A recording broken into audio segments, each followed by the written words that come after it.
Assalamualaikum warahmatullahi wabarakatuh. Pada hari ini kita akan coba mempelajari sebuah kata yang termasuk sering digunakan di Indonesia dan juga selalu digunakan di Malaysia. Cuma di antara dua negara ini memiliki ada dua perbedaan makna antar kata tersebut, dan kata ini sering digunakan dalam game atau permainan antara dua negara untuk memadukan makna kata tersebut di masing-masing negara gitu. Oke, kata yang saya maksud ini adalah kata budak ya, kata budak. Budak menurut orang Indonesia itu sering digunakan sebagai sebuah kata yang menunjukkan sebuah perbudakan ya, perbudakan. Sedangkan di Malaysia itu budak itu lebih diartikan sebagai anak-anak kecil. Nah, dalam kesehariannya, dalam game atau permainan yang sering kita lihat di dalam YouTube, dalam di internet, kita sering melihat perbandingan antara dua makna kata tersebut. Oke, dan kebanyakan orang Indonesia merasa janggal mendengar kata budak karena diartikan sebagai anak kecil. Sedangkan bagi orang Malaysia atau orang Melayu mungkin itu merupakan hal yang biasa. Oke. Sekarang kita akan melihat kata budak ini menurut Kamus Besar Bahasa Indonesia. Menurut Kamus Besar Bahasa Indonesia, budak itu adalah ada dua makna ya. Menurut KBBI atau Kamus Besar Bahasa Indonesia, budak itu memiliki dua makna. Yang makna pertama adalah anak atau anak-anak atau kanak-kanak ya. Ini menurut Kamus Besar Bahasa Indonesia. Sedangkan makna yang kedua adalah hamba ya, atau budak yang dalam makna yang sering digunakan di Indonesia itu tadi, atau hamba. Nah, sekarang kita lihat di Kamus Dewan Bahasa Melayu ya, kamus yang digunakan di Malaysia, yaitu kata budak itu juga menunjukkan makna yang pertama adalah maknanya anak atau kanak-kanak, dan kemudian makna kedua adalah hamba sahaya. Jadi sebetulnya di antara dua negara ini, Indonesia ataupun Malaysia, memiliki makna yang sama sebetulnya untuk penggunaan kata budak. Nah, cuma masalahnya di Indonesia sebetulnya bukan di Indonesia, bukan seluruh Indonesia, tapi hanya kebanyakan sih di Indonesia, di daerah Pulau Jawa, khususnya mungkin di daerah di Jakarta atau di Pulau Jawa, itu memang penggunaan kata budak untuk anak-anak itu memang mungkin jarang digunakan. Tapi kalau di beberapa kawasan Indonesia lainnya, khususnya di Pulau Sumatera yang masih banyak etnis Melayu ya, etnis Melayu di Sumatera, itu kata budak itu termasuk selalu digunakan dalam kehidupan sehari-hari.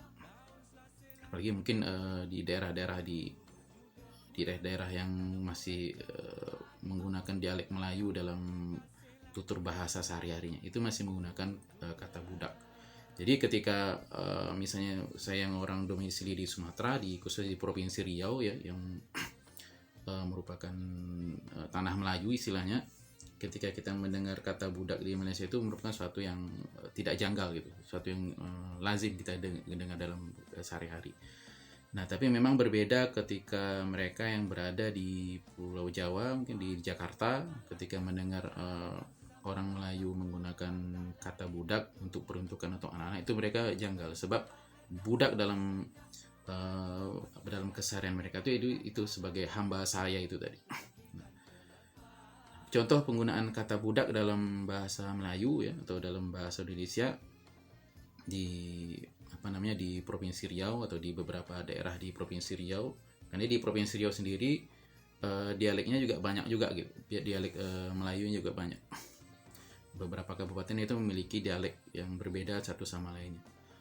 Misalnya kalau di Riau itu sendiri penggunaan kata budak, misalnya ketika seorang ayah baru pulang dari kerjaan itu bertanya, gimana budak udah makan atau belum? Nah, itu artinya bagaimana anak udah makan atau belum. Kalau misalnya anaknya ada lebih dari satu misalnya, bagaimana budak-budak udah makan atau belum. Ini menggunakan kata budak dalam dialog mungkin menggunakan bahasa Indonesia.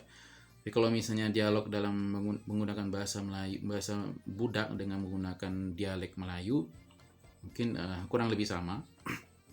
Misalnya ketika seorang ayah pulang dari bekerja gitu ya, pulang bekerja, kemudian dia akan bertanya, bagaimana budak dah makan atau belum gitu. Atau budak kemana, atau bebudak mana, atau di beberapa daerah lain, mana budak-budak, mana budak, mana bebudak gitu. mana budak-budak. Ini jadi penggunaan budak sebagai menunjukkan untuk anak-anak itu biasa di Sumatera gitu ya, di Sumatera yang mungkin masih banyak menggunakan ini. Kecuali mungkin di Aceh atau mungkin di sebagian beberapa wilayah mungkin memang kata budak mungkin memang tidak digunakan di situ. Tapi di beberapa provinsi, misalnya provinsi Sumatera Utara, sebagian Sumatera Utara, provinsi Riau, kemudian Kepulauan Riau, kemudian Jambi, ya itu kebanyakan masih menggunakan kata budak untuk merujuk kepada anak kecil. Jadi kurang tepat juga sebetulnya kalau dalam permainan atau game perbandingan kata antara negara Indonesia dan Malaysia, kata budak itu memiliki arti yang berbeda. Sebetulnya enggak. Karena dari sisi Kamus Besar Bahasa Indonesia dan Kamus Dewannya di Malaysia itu sama. Maknanya sama. Dan kedua, mengapa itu terasa berbeda di daerah Pulau Jawa atau di Jakarta? Ya karena memang di sana kemungkinan memang tidak menggunakan dialek Melayu ya, dan kata budak ini memang terlalu jarang digunakan, sehingga memang lebih sering menggunakan mengartikan budak itu sebagai makna yang kedua. Padahal makna utama dari budak itu adalah anak kecil ya, atau anak-anak gitu. Oke, mungkin itu pembahasan kita pada hari ini. Kita mungkin bisa lanjut pembahasan kata-kata yang lain, kata-kata yang sering menjadi gurauan di antara dua negara ini di lain waktu. Sekian, assalamualaikum warahmatullahi wabarakatuh. Membeli beras kalau hendak sesama